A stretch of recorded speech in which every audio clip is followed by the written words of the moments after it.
ఆయన ఈ దేశ ప్రజల యొక్క మేలు కోరే ఆ కుటుంబం యొక్క వారసత్వం అది. ఆ గుణగణాలు రాహుల్ గాంధీ గారు వాళ్ళ కుటుంబంకే ఉన్నాయి. బీజేపీలా దేశ ప్రజలకు ఇది మేలు చేద్దాము అనే ఒక నాయకుడి పేరు చెప్పండి. ఎవరైనా ఛాలెంజ్ చేయగలుగుతారా? బీజేపీ వాళ్ళు చేయలేరు. మాట్లాడితే హిందువులు, అరే నాయన మీరు బీజేపీ వాళ్ళు కాదురా నాయన, ఫస్ట్ అందరము మొక్తాము.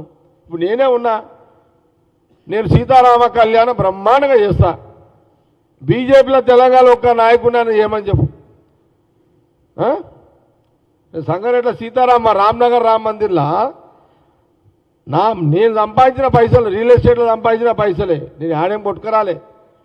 నేను రియల్ ఎస్టేట్లో సంపాదించిన పైసలతోటి దగ్గర దగ్గర ఒక మంచిగా బ్రహ్మాండంగా ఊరు పబ్లిక్ వస్తుంది కళ్యాణానికి, సీతారామ కళ్యాణానికి ఓ 3 కోట్లు ఖర్చు పెడతాము, బ్రహ్మాండంగా చేస్తాం. అట్లా బీజేపీ వాళ్ళని చూపెట్టుండి ఒక్కరిని. తెలంగాణ గడ్డ మీద వైభవంగా కళ్యాణం సీతారాములది. బీజేపీ వాడు ఒక్కడైనా హైదరాబాద్లో ఉన్నాడా? ఆంధ్రప్రదేశ్లో హైదరాబాద్లో చెప్పుడే అక్కడన్నా. నేను ఎప్పుడన్నా సీతారామ కళ్యాణం చేస్తాను ఓట్లు అడిగి నానా ఎప్పుడన్నా? ఇప్పుడు ఏందది? ఇప్పుడు సంవత్సరానికి మనము 3 కోట్లు అన్నా 5 ఏళ్ళకి ఎంత అవుతాయి హరి? 15 కోట్లు. 2000 ఇచ్చినా ఓట్లు పడతాయి కదా.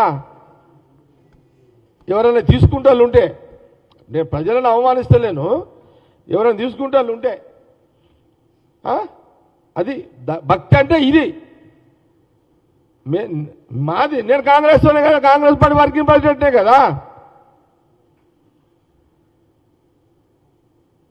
అది అందుకే మేమేమంటున్నామంటే, సరే మీరు ఒక లైన్ తీసుకున్నారు, ప్రజలు మీ మత్తులో పడ్డారు, మీరు 2 కోట్లు ఇస్తాన ఉద్యోగాలు లేకపాయే, సంవత్సరానికి 2 కోట్లు 11 ఏళ్ళు అంటే 22 కోట్ల ఉద్యోగాలు సంఖ్య నాకు యాడునే చెప్పు. ఒకళ్ళని పోరాడని అడుగుతున్నాడే చదువుకున్నాడు, ఈ పోరాడు చదువుకున్నాడు అడుగుతలేడు. ఈ పిల్లలకి ఏమైపోయింది? బజరంగ్ బలి అంటే వీళ్ళు, శివాజీ అంటే దుంకులాట వీళ్ళది. అరే శివాజీ దగ్గర మినిస్టర్ ఎవరో తెలుసా మీకు? మీకు తెలుసా మీడియా వాళ్ళకి ఎవరికన్నా? శివాజీ దగ్గర మినిస్టర్ మంత్రి ఎవరు తెలియదు, మీకే తెలియదు. ముస్లిం ఉన్నాడు ఆయన దగ్గర. శివాజీ మహారాజ్ దగ్గర మినిస్టర్ ముస్లిము, మంత్రి. ఇప్పుడేమో ఆయనని మతం కింద మార్చేసారు శివాజీని. అరే శివాజీకి లేని మతము మీకెందుకయ్యా? అంటే ఏం చేద్దాము? చదువుకుంటలేరు, చరిత్ర తెలుసుకుంటలేరు. ఏమన్నా అంటే జవహర్లాల్ నెహ్రూ ఏం చేసిండు, ఇందిరాగాంధీ ఏం, వీళ్ళు మళ్ళీ బీజేపీ వాళ్ళు. అరే నాయన వాళ్ళు పట్టినా పడేరా నాయన, నువ్వు చదువుకున్నది బీజేపీ వాళ్ళు. ఆనాడి జవహర్లాల్ నెహ్రూ తీసుకుంటే మొన్నటిదాకా రాహుల్ గాంధీ నాయనమ్మ ఇందిరాగాంధీ గారు మొన్నటిదాకా వాళ్ళు కట్టిన స్కూళ్ళల్లోనే మీరు చదువుకున్నారు. ఆ కుటుంబము తెచ్చిన దవాఖాన్లే, ఆ కుటుంబము తెచ్చిన డెవలప్మెంట్ చేసింది వీళ్ళే కదా. కాబట్టి ఇక్కడ ఏమంటున్నాడంటే రాహుల్ గాంధీ గారు, దేశ ప్రజలారా, తెలంగాణ తెలుగు ప్రజలు, ఆంధ్రప్రదేశ్ తెలుగు ప్రజలతో పాటు దేశ ప్రజలు జాగ్రత్త పడండి, మీ ఓట్లు దొంగలించబడుతున్నాయి.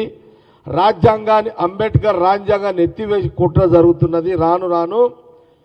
కాబట్టి బీజేపీకి నేను నమ్మకండి వచ్చే ఎన్నికల్లో అనేది చాలా స్పష్టంగా కాంగ్రెస్ పార్టీ తెలియజేస్తున్నది. దీనికి మందేంది? మీ హక్కులు, దేశ ప్రజల హక్కులు కాపాడాలి అంటే ఎవరు? మళ్ళీ రాహుల్ గాంధీ గారు వచ్చే ఎన్నికల్లో ఈ దేశానికి ప్రధానమంత్రిని చేసుకోవాలి. దేశ ప్రజలు తెలంగాణలో 16-17 ఇప్పుడు 17 ఎంపీ సీట్లపా. ఓ 17 సీట్లలో అపోజిషన్ వాళ్ళకు ఒక 2-3 వదిలేసిన ఒక 12 సీట్లు తెలంగాణలో ఎంపీలు. ఆంధ్రప్రదేశ్లో ఉన్నాయి 25లో ఇద్దరికి 3 వదిలేసిన టీడీపీకి వైఎస్ఆర్కి ఆడొక 18 ఎంపీలు కాంగ్రెస్ ఎంపీలు. దీనివల్ల ఏమైపోతుందంటే సపోజు ఆంధ్రప్రదేశ్లో వైజాగ్ స్టీల్ ప్రైవేటీకరణ నుంచి పోవాలి అంటే బీజేపీ దిగాలి. బీజేపీ దిగాలి అని అంటే ఆడొక 18 సీట్లు రావాలి ఆంధ్రప్రదేశ్లో ఎంపీలు కాంగ్రెస్ 18 రావాలి. ఆడ వస్తే మీ యొక్క వైజాగ్ స్టీల్ ప్లాంట్ కానీ అదేంటి అక్కడ పోలవరం కానీ లేకపోతే మీకు అది కాదు ఆంధ్రప్రదేశ్కి ఇంకోటి స్పెషల్ తెలుగులో ఏమంటారు అది ప్రత్యేక హోదా ఎవరు ఇవ్వగలుగుతారు? ఆంధ్రప్రదేశ్లో 18 ఎంపీ సీట్లు వచ్చి రాహుల్ గాంధీ గారు ప్రధానమంత్రి అయితే అక్కడ మీకు కాంగ్రెస్ ఎంపీలు 18 ఆంధ్రప్రదేశ్లో వస్తే ప్రత్యేక హోదా రాష్ట్రానికి వైజాగ్ స్టీల్ ప్లాంట్ మళ్ళీ రిటర్న్ వస్తుంది.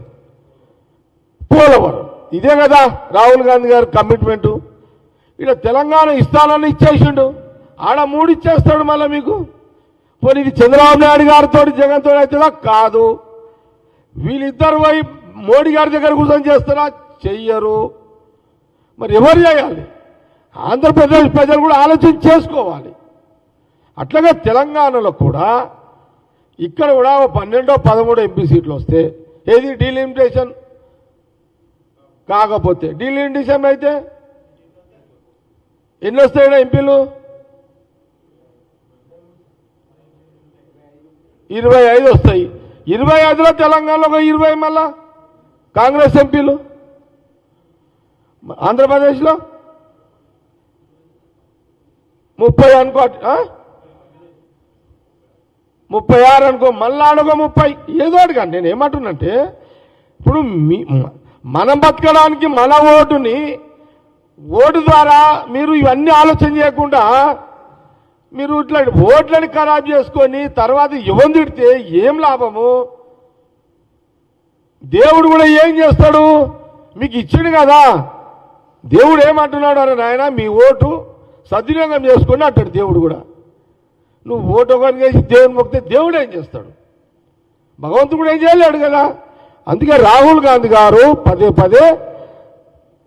తెలంగాణ ఆంధ్రప్రదేశ్ ప్రజలతో పాటు దేశ ప్రజలకు కూడా జాగ్రత్త పడండి, మీ ఓట్లు మీకు తెలియకుండా దొంగ ఓట్లు తయారవుతున్నాయి, ఓట్లు వేస్తున్నారు, జాగ్రత్త పడండి అని అంటున్నాడు.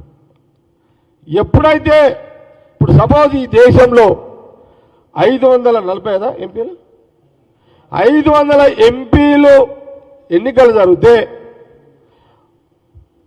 ఒక 300 ఎంపీ సీట్లు కాంగ్రెస్ ఎంపీలు గెలిస్తే ఈ దేశంని ఈ యొక్క రాజ్యాంగాన్ని కాపాడుతాడు రాహుల్ గాంధీ గారు. 543 ఎంపీ సీట్లకు పోటీ జరిగితే 300 సీట్లు ఎంపీలను కాంగ్రెస్ గెలిపిస్తే అప్పుడు ఈ దేశ ప్రజలకు మీరు కోరుకున్న ఇంకా అన్నిటికంటే మెయిన్ ఏంటంటే ఈ రాజ్యాంగాన్ని చట్టాన్ని కాపాడతాడు. దానివల్ల మీరు సుఖశాంతులతో జీవించే ఆ చట్టాన్ని కాపాడతాడు. ఇది గమనించండి. లేదు ప్రధానమంత్రి మోడీ ప్రభుత్వము డీలిమిటేషన్ ఒకవేళ చేస్తే అయితే నాకు తెలియదు అవుతుందో కాదో, అయితే ఎంత అప్పుడు సీట్లు 835. 835లో నిజంగా ఎన్నికలు జరిగితే అప్పుడు ఎంపీ ఎన్నికలు జరిగితే అప్పుడు 500 ఎంపీ సీట్లు కాంగ్రెస్వి గెలిపియాలి ప్రజలు. గెలిపిస్తే 543 ఉంటేనేమో 300 కాంగ్రెస్ ఎంపీలు, 835 వస్తేనేమో 500 ఎంపీ కాంగ్రెస్ ఎంపీలు గెలిపించాలన్నదే కాంగ్రెస్ పార్టీ తెలంగాణ భవన్ నుంచి మీడియా ద్వారా 2 రాష్ట్రాల ప్రజల పాటు దేశ ప్రజలకు తెలియజేయడం జరుగుతుంది.